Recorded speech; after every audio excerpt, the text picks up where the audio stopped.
Welcome friends, আমার YouTube channel explore and লাইভে স্বাগত। এবার আমাদের প্ল্যান ছিল নর্থ বেঙ্গলের 3টে অফবিট জায়গা চারখোল, শান্তু, রামধুরা। আমাদের সম্পূর্ণ প্ল্যানটা 3 নাইটস অ্যান্ড 4 ডেজের। পাহাড়প্রেমী মানুষদের প্ল্যান যাই হোক না কেন, সবসময় প্রে করি আকাশ যেন পরিষ্কার থাকে। আর এবারে আকাশ 3 দিনই এতটাই পরিষ্কার যে কাঞ্চনজঙ্ঘার অপরূপ সৌন্দর্য দেখে মুগ্ধ হয়ে গিয়েছি। শিয়ালদা থেকে ফ্রাইডে রাতের উত্তরবঙ্গ ধরে আমরা পরদিন পৌঁছে যাই নিউ জলপাইগুড়ি স্টেশনে। নিউ জলপাইগুড়ি স্টেশনে আমরা সকালের ব্রেকফাস্ট সেরে চারখোলের উদ্দেশ্যে রওনা দিই। চারখোল যাওয়ার জন্য খুব একটা শেয়ার গাড়ি পাওয়া যায় না, তাই আমরা আগে থেকেই গাড়ি বুক করে নিয়েছিলাম। শেয়ারে যেতে গেলে কালিম্পং অবধি যেতে পারেন, তারপরে আপনাকে গাড়ি বুক করতেই হবে। গাড়ি বুকিংয়ের জন্য আমরা যোগাযোগ করেছিলাম বিমল গুরুংদার সাথে, খুবই বিশ্বস্ত মানুষ। চারখোল যাওয়ার পথে একটা কাঞ্চনজঙ্ঘা ভিউ পয়েন্টে আমরা দাঁড়াই, তারপর চলে যাই পানবুদারা ভিউ পয়েন্টে। এখানে ওপর থেকে দেখা যায় তিস্তা। অজস্র ফুলের বাগান আর সামনেই এক শিব মন্দির। এখানে কিছুটা সময় কাটিয়ে দেওয়াই যায়, কারণ এনজিপি থেকে চারখোল যাওয়ার জন্য খুব একটা সময় লাগে না, 3.5-4 ঘন্টাতেই পৌঁছে যাই। তাই পানবুদারা ভিউ পয়েন্টে কিছুটা সময় কাটিয়ে আমরা আবার চারখোলের উদ্দেশ্যে রওনা দিলাম। চারখোলে আমরা ছিলাম গ্রুহাম হোমস্টেতে। হোমস্টের রুমগুলো যেমন সুন্দর, তেমনি এখানের রান্নাও সুস্বাদু। 1 নাম্বার আর 4 নাম্বার রুম থেকে পাহাড়ের ভিউ পাওয়া যায়।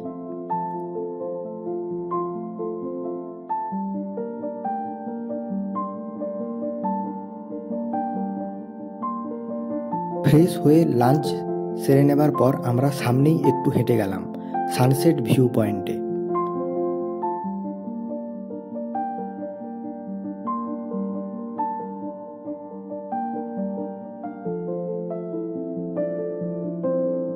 সকালবেলায় এখান থেকেই পরিষ্কার দেখা যায় কাঞ্চনজঙ্ঘা।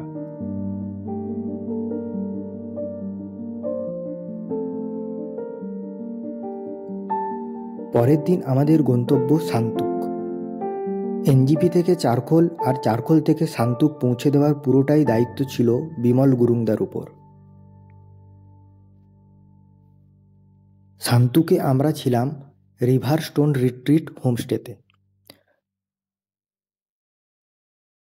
হোমস্টের রুম আর খাওয়া দাওয়া দুটোই ভালো, তবে রিভার স্টোন রিট্রিট হোমস্টেটা রেলিখোলা রিভারের অনেকটাই ওপরে।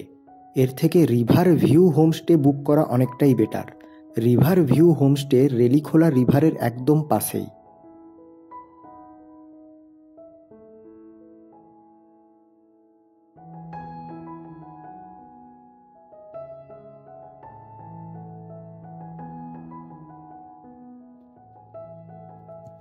আমাদের পরের দিনের গন্তব্য রামধুরা।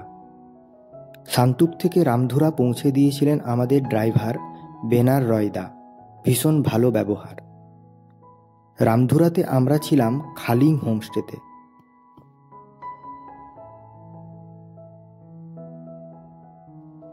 খালিং হোমস্টের রুমগুলো বেশ সুন্দর আর খাওয়া দাওয়াও বেশ ভালো, তবে রুম নাম্বার ই সব থেকে বেস্ট, কারণ এই রুম নাম্বার ই থেকেই পরিষ্কার দেখা যায় কাঞ্চনজঙ্ঘা।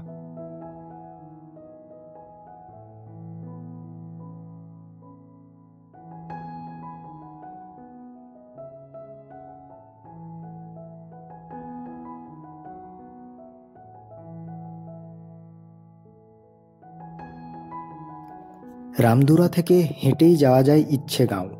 পারলে বিকেলবেলা ইচ্ছে যাও ঘুরে আসাই যেতে পারে। যাওয়া আসা মিলে হাতে 1 ঘন্টা থাকলেই হবে। আমাদের এবারের প্ল্যানটা ছিলই পূর্ণিমাতে কাঞ্চনজঙ্ঘা দেখার। চাঁদের আলোয় কাঞ্চনজঙ্ঘা সত্যি অপূর্ব।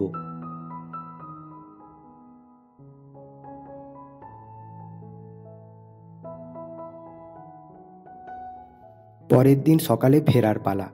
আবার সেই হাফ ইত্তেস করে বসে থাকা, কবে পাহাড়ে আসব। ধন্যবাদ সবাইকে ভিডিওটি সম্পূর্ণ দেখার জন্য। ভালো লাগলে লাইক, শেয়ার, কমেন্ট এবং সাবস্ক্রাইব করবেন।